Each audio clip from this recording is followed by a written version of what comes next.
Hoje, ok, gravando aqui no começo da nossa aula. Bom, estamos no assunto do momento da abertura da sucessão, então vamos dar continuidade a este assunto.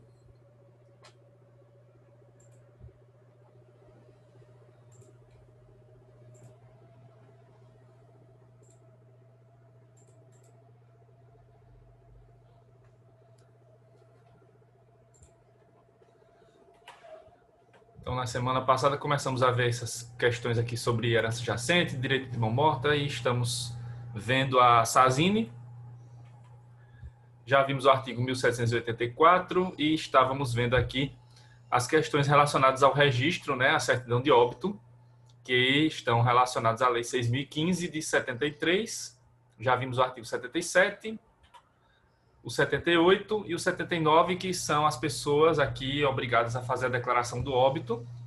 Ainda não é aqui a certidão, é a declaração apenas do óbito.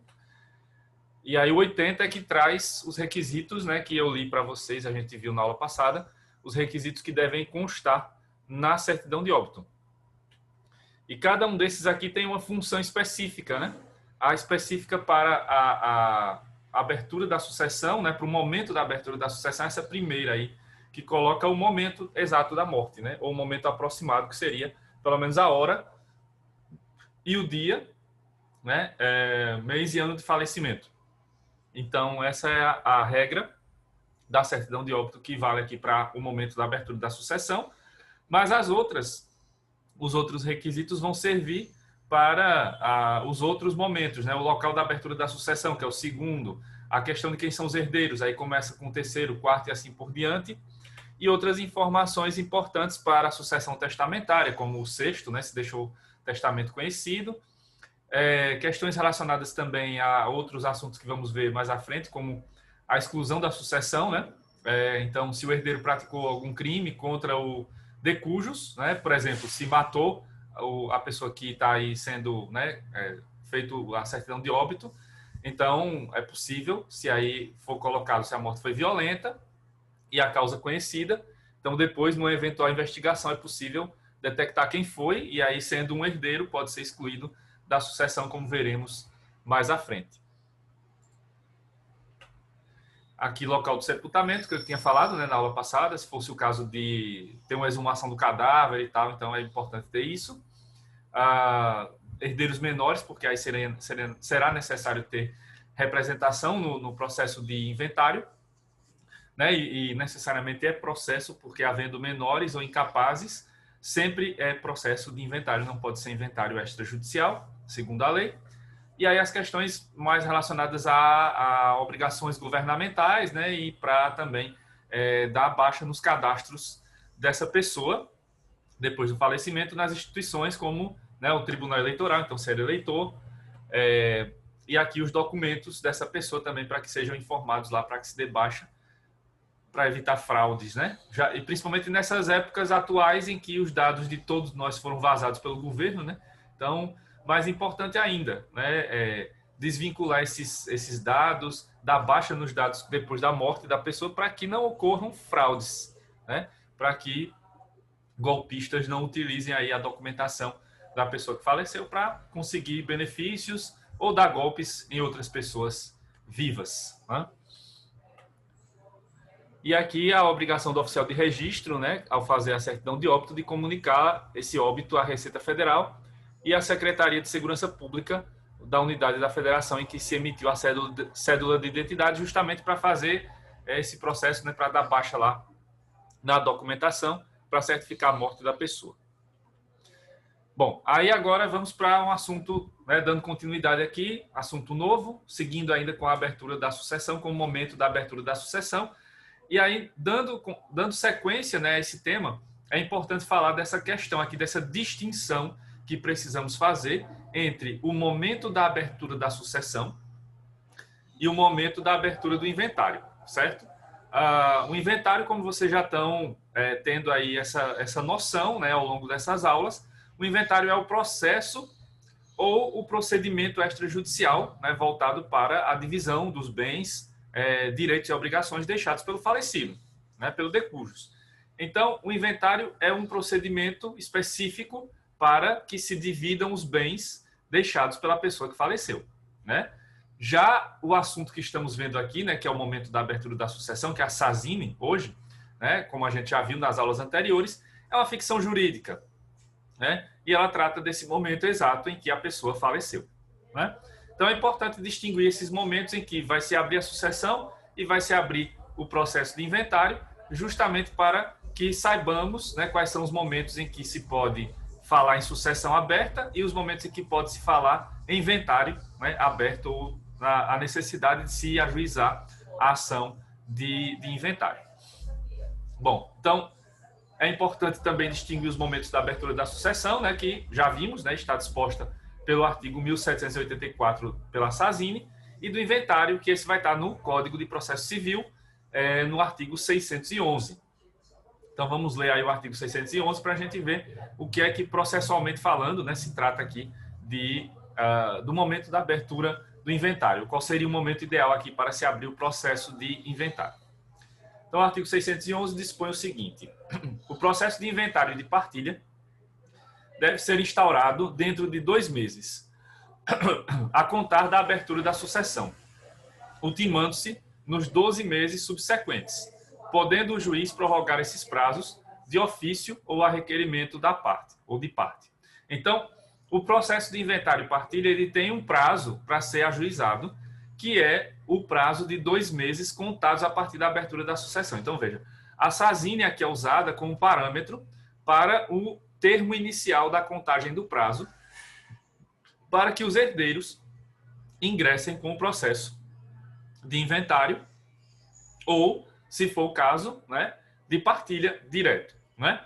Então, são 2 meses contados a partir da abertura da sucessão. Então, morreu o de cujos, começa a contar esse prazo para a abertura do inventário. Então, a distinção principal é essa. Quanto ao tempo específico, o momento da abertura da sucessão é o exato momento da morte do de cujos, né, tal como já prevê lá o direito de SASINE, e o momento da abertura do inventário será até 2 meses depois, né, desse registro aqui do momento da abertura da sucessão.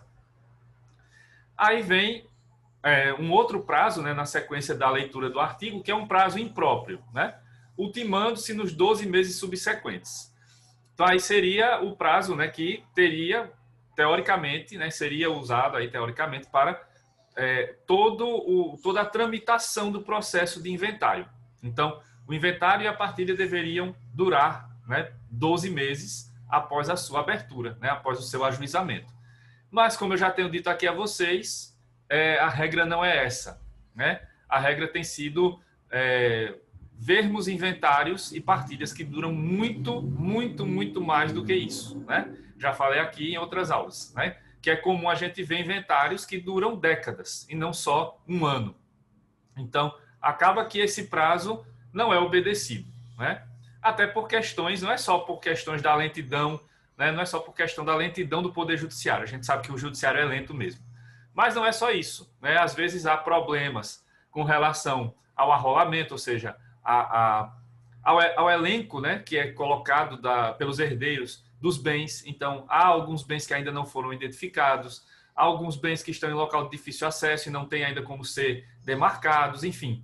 Há uma série de problemas que podem acontecer aqui na prática, né, em relação a esse próprio processo. E, às vezes, os próprios herdeiros ficam criando situações que vão protelando o processo, né, que vão prorrogando aquelas situações. Então, às vezes também pode acontecer a dificuldade, né, de se encontrar um inventariante, né, e aí fica se trocando de inventariante a cada período de tempo lá curto. Então, há uma série de problemas que podem acontecer nesse processo que vão levar a durar muito mais do que 12 meses, e não só necessariamente a lentidão do Poder Judiciário, certo? E aí vem a possibilidade aqui colocada pela lei de que o próprio prazo de 2 meses também seja prorrogado, certo? Então, são regras, mas que comportam exceções. Tanto o prazo para o ajuizamento da ação de inventário de partilha, quanto o prazo para, né, definição e sentença, né, definitiva ali do mérito, analisando o mérito do inventário, né, que tem aí a partezinha final. Podendo o juiz prorrogar esses prazos de ofício ou a requerimento de parte.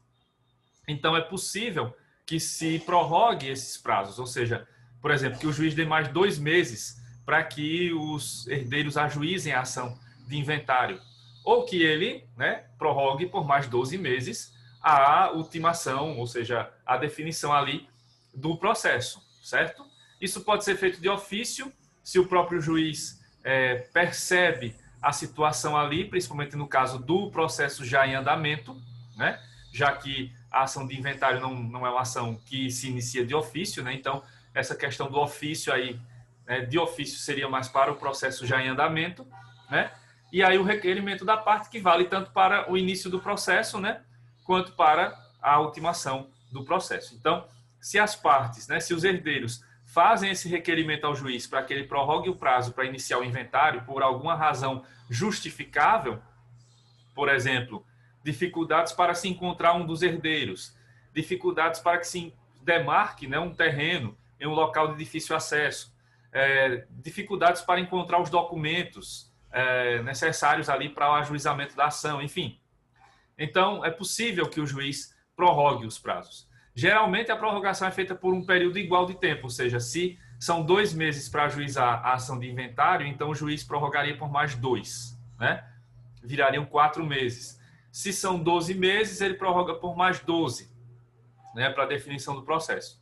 Mas, geralmente, né, essa prorrogação a gente observa na prática só aparecendo lá para o ajuizamento do processo, porque aí gera uma série de obrigações, né, que a gente vai ver agora na sequência, como, por exemplo, o pagamento de multa, né, se passa esse prazo para que os herdeiros ingressem com a ação.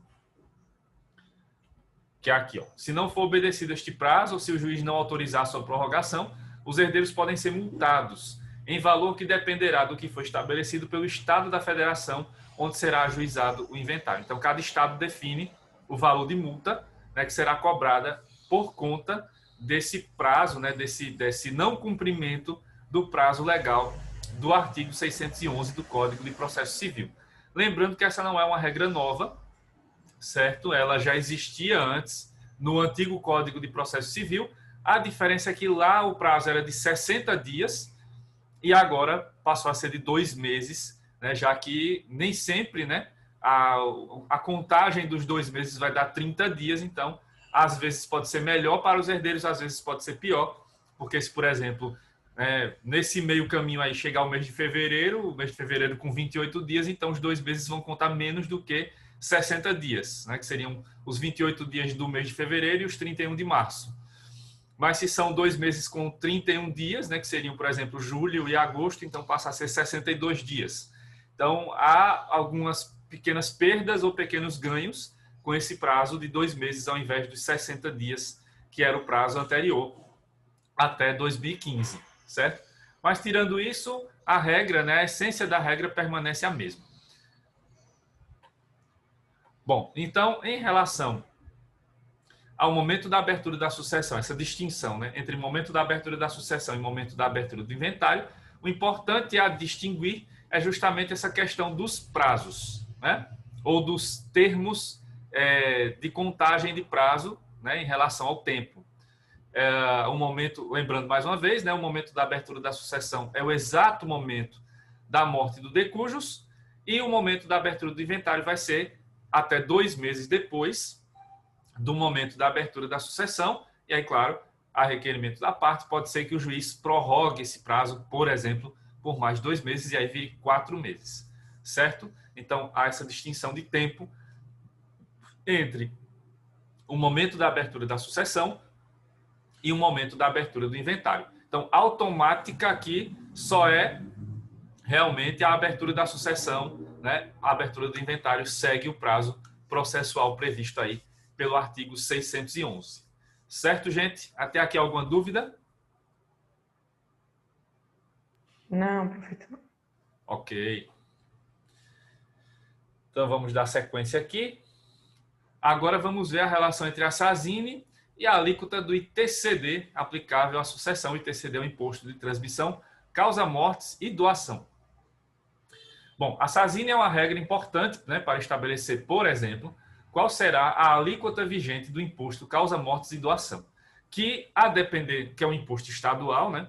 E aí, a depender do estado, ele pode ter essa sigla ITCD, né? Que seria Imposto de Transmissão, Causa, Mortes e Doação, só o Causa, Mortes como C, né? Dessa sigla, ou pode ser ITCMD, tem alguns estados que colocam Causa, Mortes, né? Com a sigla CM, em que se aplica a alíquota vigente no momento da abertura da sucessão. Então, o que acontece aqui é que esse imposto de transmissão, causa, mortes e doação, ele é um imposto que incide em situações em vida e também após a morte, né? Quando se fala da doação, a doação inter vivos pode ser também, né?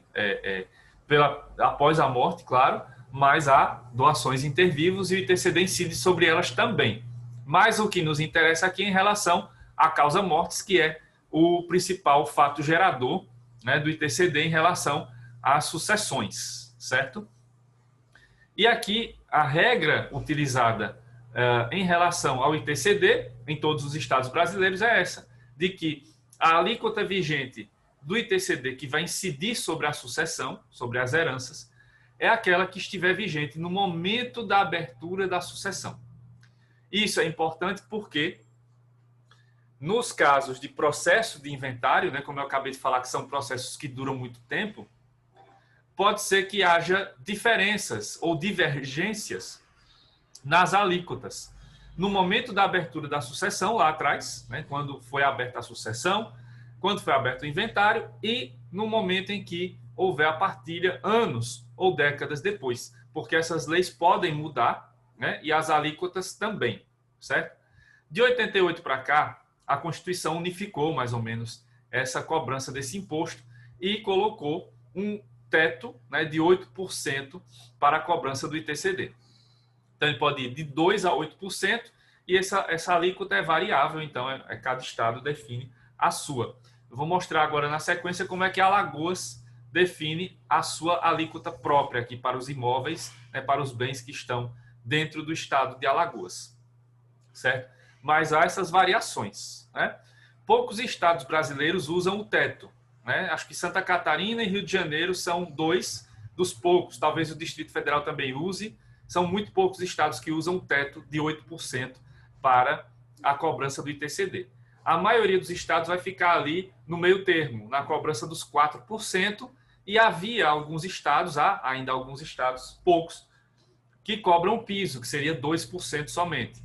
Alagoas foi um desses estados que cobrou o piso, né, 2% até recentemente, mas aí houve alterações recentes na lei aqui estadual e a cobrança passou a ser unificada, né, porque havia uma distinção 2%, 4%, mas a regra era 2%, e aí passou a ser de 4%, como a gente vai ver agora. Então, em Alagoas, a Lei 7.861 de 2016 e o Decreto 53.609 de 2017 alteraram as leis 5.077 de 89 e 10.306 de 2011 para estabelecer a alíquota de 4% para as transmissões causa-mortes e de 2% para as transmissões por doação. Então, nos casos de doação intervivos, que são a maioria dos casos, a alíquota é de 2%, e nas transmissões causa-mortes, ou seja, nos casos das heranças, a alíquota passou a ser de 4%. Havia, até 2016 e 2017, a alíquota de 2% também aqui no estado de Alagoas, mas ela foi alterada por essas leis de 2016, a lei de 2016 e o decreto de 2017. Assim sendo, a redação atual dessa lei, dessas duas leis, né, a 5.077 e a 10.306, lembrando, leis estaduais de Alagoas, mudou, né, a redação para que fique dessa maneira que a gente vai ver agora. Então, a Lei 5.077, com a redação dada pela Lei 7.861 de 2016, no seu artigo 168, traz agora a regra bem clara.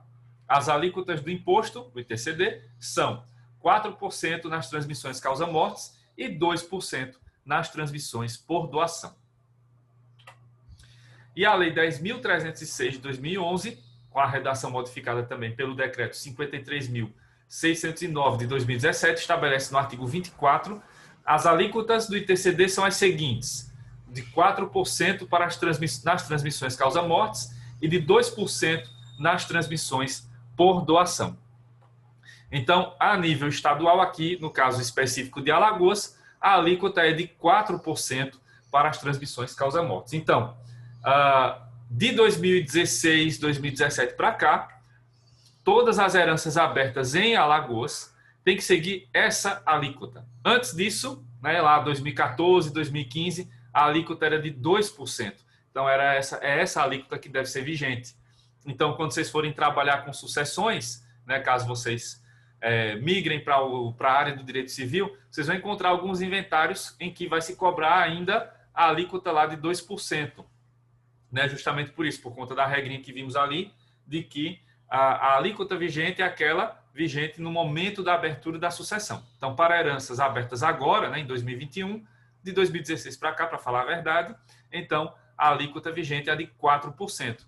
Mesmo que daqui a alguns anos o governo do estado resolva mudar de novo a alíquota, certo? Seja para mais, seja para menos. Isso não altera.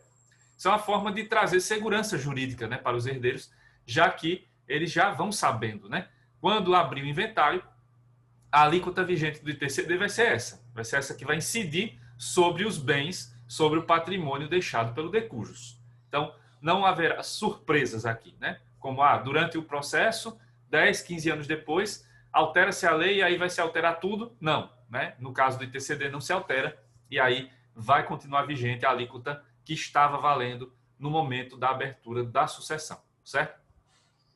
Só abrindo um parênteses aqui para explicar um pouco da questão, para lembrar um pouco, né, desse TCD, desse imposto de transmissão causa-morte e doação, porque a alíquota aqui no Brasil é muito baixa, né, em relação a outros países. Você vai encontrar em países desenvolvidos alíquotas muito maiores do ITCD. Por exemplo, existem países que têm alíquota acima de 20% sobre esses bens, né, sobre essas transmissões, e há países como o Japão, que tem a alíquota de praticamente 50%. Então, metade das transmissões, né, metade do patrimônio vai ser colocado ali para incidir, né, o valor equivalente à metade do patrimônio. Então, são alíquotas muito altas. E a intenção disso é justamente tentar fazer uma distribuição melhor da renda, né, do patrimônio deixado pelo falecido. Lembram do que eu falei nas primeiras aulas, né? A discussão sobre as sucessões, se elas são uma forma de distribuição de renda ou concentração de riquezas. Com a alíquota dessa de 4%, você está mantendo uma concentração de renda, né? A família continua ali, né, mantendo aquele mesmo patrimônio e uma alíquota irrisória, né, de imposto causa-morte e doação do ITCD para, né, que essa família arque com essa despesa. Mesmo assim, há um alto nível de inadimplência, né? Até o governo aqui do estado já há alguns anos lançou já programas para ver se os herdeiros vão pagando, né, esses impostos devidos. Então, mesmo com a alíquota de 2% lá atrás, muita gente não pagava o ITCD. E agora com 4% também não paga. Então, o governo do estado está em cima, né, a Secretaria da Fazenda, para tentar renegociar, para tentar receber esses valores. Então, uma alíquota pequena e ainda os herdeiros teimam em não pagar. Em outros países, as coisas são muito piores, né, porque a alíquota é muito maior.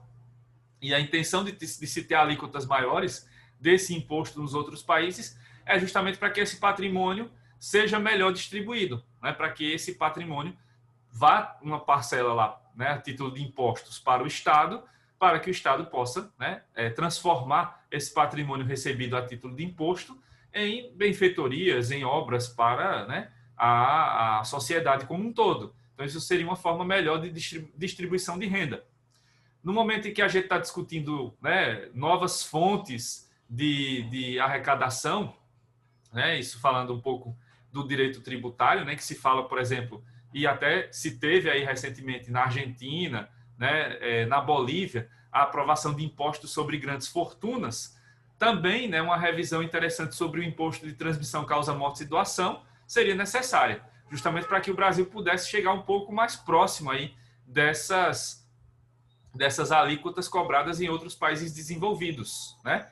Ou em países desenvolvidos, já que nós não somos um país ainda desenvolvido, somos o eterno país do futuro e o futuro não chega, só chega o passado. Então, muita gente reclama aqui no Brasil, e com razão, que pagamos muitos impostos, mas nesse caso específico a alíquota é irrisória, né? Há impostos que, né, tem uma alíquota muito maior do que esse do ITCD, né? E ainda tem muita gente que teima em não pagar o próprio imposto de transmissão, causa mortes e doação. Então, aqui no Brasil, o máximo que se pode cobrar é 8%, né, segundo a previsão constitucional, mas como eu falei, são poucos os estados que cobram esse valor, né, essa alíquota, né? A maioria está aqui dentro dessa média que a Alagoas entrou em 2016, que é a cobrança dos 4%, certo? Então, fechando parênteses aqui, né, mostrando essa comparação com outros países e mostrando que no Brasil essa alíquota é irrisória, né, perto de outros países. E lembrando, né, mais uma vez, que esse é um imposto que incide sobre ricos, porque quem tem patrimônio no Brasil a deixar são as pessoas ricas, né? Ou pessoas de classe média, mas pessoas de classe média deixam pouco patrimônio. Mas quem vai deixar várias casas, fazendas, carros, dinheiro no banco hoje, né? Pessoas que têm um alto poder aquisitivo. E é justamente nessas, né, para essas pessoas que deveriam incidir esse imposto de uma maneira, inclusive, poderia ser até progressiva, né? Tem países que fazem isso também, né? A depender da renda, do patrimônio deixado, o imposto vai aumentando a alíquota, né? Então, quanto mais rica for a pessoa, maior a alíquota do ITCD sobre o seu patrimônio, quando ela falece. Isso também poderia ser outra opção aqui, né? Para também não penalizar demais a classe média, né? Que já paga altos impostos, né? De outras origens, não dessa, porque essa aí é irrisória, como está dando para perceber, né?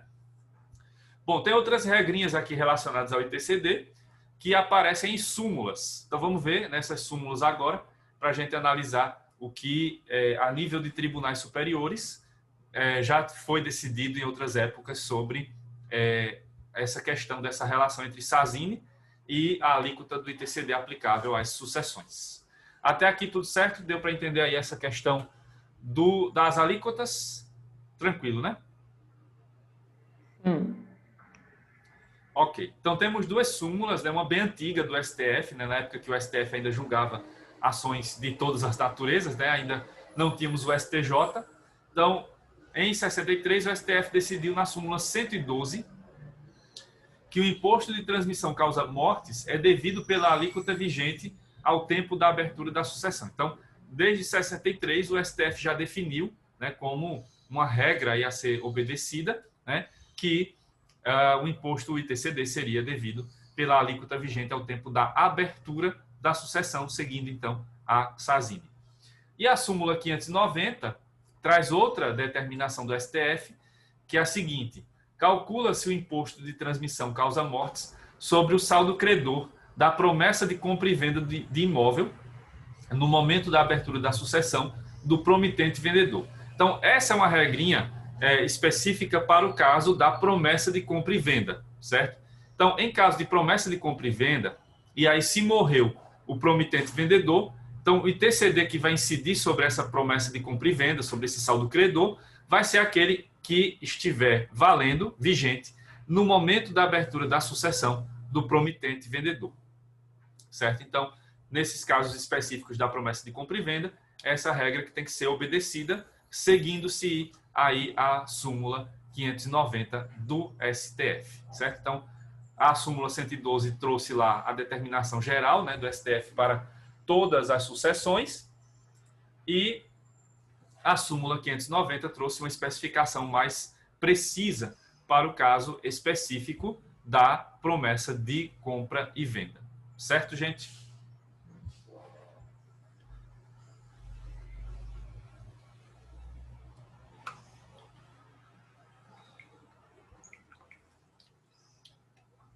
Bom,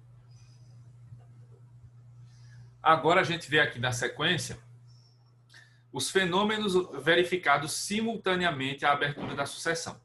Vejam só. Essa parte aqui, eu ainda tenho que falar sobre ela, né? Mesmo com a SASINE tendo a definição lá de que essa transmissão é automática, essa transmissão é imediata. Por que eu vou falar isso? Porque essa parte, né? Porque a doutrina ainda teima, né? A maioria dos doutrinadores teima em fazer essa distinção, em mostrar que haveriam diferentes fenômenos observados na abertura da sucessão. Mas com a SASINE, né, com essa ficção jurídica de que toda a abertura da sucessão se resume a um momento específico, que é o momento da morte, todos esses fenômenos vão ocorrer ao mesmo tempo e vão se confundir. Não tem como você distinguir, não tem como você destrinchar cada um deles. Porque com a ficção da Sazini, tudo isso acontece ao mesmo tempo. Mas a doutrina brasileira ainda, né, teima em dizer que existem esses fenômenos e isso acaba mais confundindo do que esclarecendo, porque passa uma impressão falsa de que você teria uma sequência de eventos para que ocorresse a Sazini. E não é assim, porque a Sazini simplifica as coisas. A Sazini traz a possibilidade ali, por essa ficção, por essa presunção jurídica, de que todos esses fenômenos ocorram ao mesmo tempo. Ocorreu a morte, tudo isso vai ocorrer ao mesmo tempo. É essa a ideia, né, que se tem ali com a Sazini, né? Só que a doutrina continua falando disso, então eu preciso mostrar a vocês, porque quando vocês forem ler, né, nos livros, ainda vão encontrar essa distinção aí feita por alguns autores. Então é preciso ler, né, com atenção essas partes, mas sabendo, tendo consciência de que com a Sazini, esses fenômenos que vamos ver aí, eles hoje ocorrem ao mesmo tempo. E não dá para você distingui-los, né? Só se você colocasse aquela câmera em slow motion, né? E quadro a quadro, e talvez até os quadros, né? Cada quadro daquela imagem se confundisse, porque é tudo ao mesmo tempo, certo? Não há essa distinção na prática. Mas vamos lá. Então, o que ocorre aqui quando ocorre o momento da abertura da sucessão? Primeiramente, né, que é o que estamos vendo já até agora, a abertura da sucessão. Então, morreu o de cujos, abre-se a sucessão, automaticamente, imediatamente. Outro fenômeno observado, segundo a doutrina, é a chamada delação ou devolução sucessória, que podemos, né, chamar aqui a delação não é no sentido lá do direito penal, não é denunciar, né, mas tem algo a ver também, porque seria divulgar, né, no sentido de falar algo. Então, delação ou devolução sucessória, a divulgação da abertura da sucessão. Esse fenômeno fazia sentido de ser estudado quando estávamos falando lá na parte histórica do direito romano, por exemplo, do direito medieval, porque, como eu falei para vocês, a Sazini ainda não estava consolidada e o que valia era, primeiro, abria-se herança jacente, esperava os herdeiros chegarem, né? Esperava-se a chegada dos herdeiros e aí abria-se a sucessão. E havia pessoas nas ruas, né, que eram chamados arautos, e os arautos eram as pessoas que divulgavam as notícias, né, já que não tinha jornal escrito em determinadas épocas. Então, eram os arautos que divulgavam as notícias, inclusive que divulgavam as notas de falecimento. Quem falecia, né? Então ele dizia, né, faleceu a pessoa tal, né? E isso era falado em voz alta, em alto e bom som, para que os familiares ouvissem ou pessoas próximas para que elas pudessem avisar aos familiares, para fazer o telefone sem fio, né, a divulgação boca a boca. Herança disso, já em tempos atuais, temos quem mora no interior sabe que tem sempre um carro de som que passa, né, quando morre alguém, avisando, né? Comunicamos o falecimento de fulano, tal, e aí convidando a pessoa para as pessoas, né, conhecidas, familiares e tal, para o funeral e depois para o enterro, né? Então, isso era feito séculos e séculos atrás por uma pessoa que ficava lá na praça, né, e falava isso. Hoje, nas cidades do interior, você tem um carro de som que passa, né, com essa informação. E nas capitais, como Maceió, né, de vez em quando é uma pessoa mais influente, coloca uma nota que vai passar no rádio ou na televisão, né, a nota de falecimento. Então, essa nota de falecimento, né, essa divulgação no carro de som, ou lá atrás, né, o arauto que falava na praça, comunicando as mortes, era a expressão desse fenômeno da delação ou devolução sucessória. Só que com a Sazini, né, esse fenômeno perde a sua utilidade, porque se com a abertura da sucessão, né, no momento da abertura da sucessão, os bens já estão, né, no patrimônio dos herdeiros, então não há necessidade de você esperar pela delação para que os herdeiros cheguem, porque com a Sazini eles já estariam, teoricamente, ali aptos para herdar. Claro que não é assim na prática, mas com a ficção da Sazini, já se passa imediatamente esses bens para os herdeiros, sem necessidade de esperar essa comunicação, de confirmar que soube da comunicação e buscar o provimento judicial. Não é assim que funciona na prática hoje, né? Apesar de que essas heranças, né, do carro de som, da TV, do rádio, ainda permanecem, né? Outro fenômeno que a gente observa aqui é a chamada aquisição ou adição da herança, que é a investidura do herdeiro no patrimônio do falecido. Nesse caso específico, o que ocorre aqui seria o seguinte: quando se fala em aquisição ou adição, os bens saem do patrimônio do decujus e passam a ser acrescidos, adicionados ao patrimônio dos herdeiros. Isso, pela ficção da Sazini, ocorre também imediatamente no momento da abertura da sucessão. Claro que isso só vai se consolidar com a partilha mais à frente, né? Mas por essa ficção jurídica da Sazini, isso já ocorreria no exato momento da morte do decujus.